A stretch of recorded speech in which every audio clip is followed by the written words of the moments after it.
Voilà, on évoque une autre priorité dans ce 20, c'est la santé et on dit non au cancer. La Côte d'Ivoire lance justement un plan pour éliminer le cancer du col de l'utérus. Notre pays veut réduire de moitié la mortalité d'ici à 2030. Médecins, sociétés civiles et partenaires se mobilisent donc. Le plan mobilise plus de 28 milliards de francs CFA, nous rapporte Didier Nguessan. Le plan national d'élimination du cancer du col de l'utérus est remis au ministre de la Santé Pierre Demba par le représentant de l'Organisation mondiale de la santé, OMS.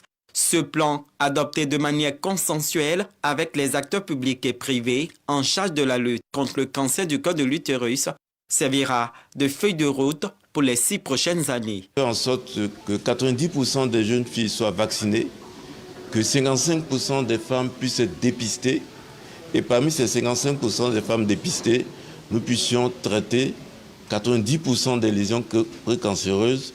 Et quand on a affaire à des cas, on puisse leur faire bénéficier d'un traitement curatif. Ce plan, en effet, offre un cadre programmatique clair, basé sur des données probantes, aligné sur les normes et recommandations de l'OMS et structuré pour accélérer les progrès vers les objectifs mondiaux à l'horizon 2030. Seulement 5,5% des femmes éligibles sont dépistées du cancer du col de l'utérus en 2023, selon le programme national.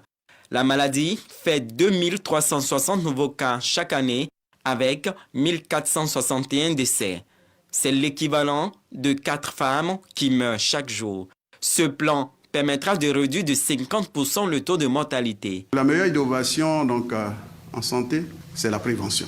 À partir de ce plan, la Côte d'Ivoire veut devenir donc l'un des premiers pays d'Afrique et le premier pays d'Afrique francophone à disposer donc d'une planification budgétisée destinée à faire progresser le pays vers l'atteinte des cibles d'élimination du cancer du col de l'utérus.